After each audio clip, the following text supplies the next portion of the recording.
O hardware é a parte física do computador. É tudo aquilo que a gente pode ver e tocar, como o teclado, o mouse, o monitor, o gabinete e todas as partes que estão dentro do gabinete, como a memória RAM, a placa-mãe, entre outros. O software é como se fosse a mente do dispositivo, a parte lógica do computador. São programas que nos permitem realizar atividades específicas no computador, como, por exemplo, aplicativos, navegadores da web, jogos, entre outros. E é válido ressaltar que o hardware não funciona sem o software e nem o software funciona sem o hardware. Eles têm que caminharem juntos para que o computador funcione. O processador funciona como uma peça central no nosso computador. É grande responsável por diversas funções, como transformar dados em informações, carregar nossas páginas, fazer downloads de jogos, músicas, filmes. A velocidade com que tudo isso acontece no computador é a responsabilidade dele. A sua função também pode ser de resolver diversos problemas e também pode endereçar esses problemas para cada parte do computador responsável. Ele pode receber diversos dados e é orientado com um padrão binário de 0 e 1. O disco rígido é uma parte externa e física do nosso computador, cuja principal função é armazenar todo o conteúdo digital que usamos dentro dele. As unidades desse são compostas de discos magnetizados, conhecidos como os pratos, que giram rapidamente. Quanto mais rápido o disco magnético gira, mais rápido seu computador é capaz de acessar as informações. Cada informação gerará uma alteração dentro desse disco, assim como a retirada dessa informação armazenada também gerará a outra alteração. E você pode imaginar esse funcionamento como um toca-discos, com o disco de vinil sendo o prato contendo as informações e o braço sendo o cabeçote que escaneia essas informações que são geradas a partir dessas alterações.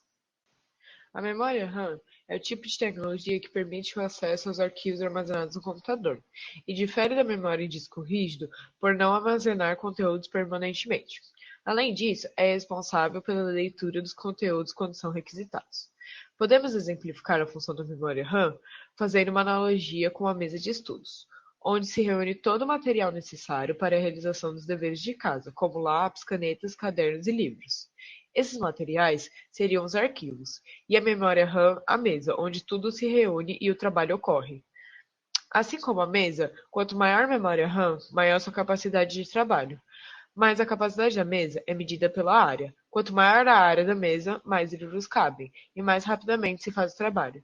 Já a capacidade da memória RAM mede-se pelo fluxo de bytes suportados nas operações. Ou seja, para acessar uma grande quantidade da memória no disco rígido, de uma só vez, como muitos programas atuais exigem, é necessária uma grande quantidade de memória RAM. Os dispositivos de entrada e saída são dispositivos de hardware. Isso quer dizer que são dispositivos físicos. Os dispositivos de entrada enviam informações para a CPU poder processar essas informações, que é a mãezona do computador, como um teclado, quando você digita, um mouse, quando você clica em algum ícone, um microfone, quando você fala, ou um scanner, que escaneia documentos. Já os dispositivos de saída são os aparelhos que recebem e mostram as informações que a CPU já processou, como uma impressora que imprime um documento escaneado, ou, por exemplo, quando vimos na tela do monitor um filme ou foto. Além desses dois dispositivos, existem também os dispositivos híbridos. Isso quer dizer que eles são dispositivos tanto de entrada quanto de saída, como, por exemplo, o monitor touch, que mostra as informações e também recebe através do toque, ou uma impressora multifuncional, que pode fazer tanto o papel do scanner como de uma impressora comum. O que é um sistema operacional? O computador fala uma língua que nós não entendemos. chamada de código binário. Ela é composta somente de zeros e uns. É como se fosse um interruptor. Quando a luz está ligada, ela representa o 1, e quando está desligada, ela representa o 0. Por isso, precisamos de um tradutor. E esse tradutor é o sistema operacional. O sistema operacional é, como você já viu anteriormente, um tipo de software, que também controla funções do hardware. Os principais e mais comuns sistemas operacionais são Windows, Linux e Mac. Eles possuem algumas diferenças entre si, com cores e formatos diferentes, mas todos têm o mesmo objetivo.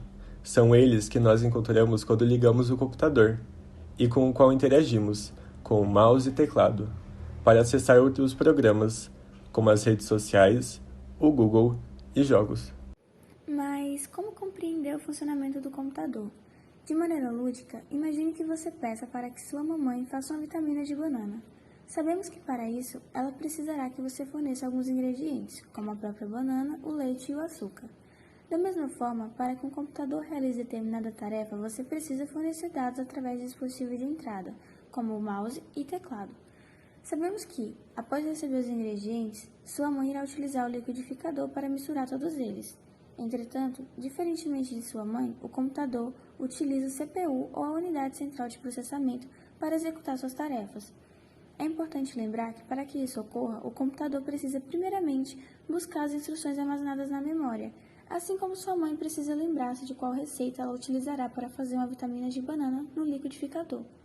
Ou seja, o computador precisa buscar na memória, reconhecer e executar a instrução, e somente assim ele poderá exibir a informação resultante na telinha do seu computador, do mesmo modo como sua mãe poderá somente lhe oferecer a vitamina após o processamento no liquidificador.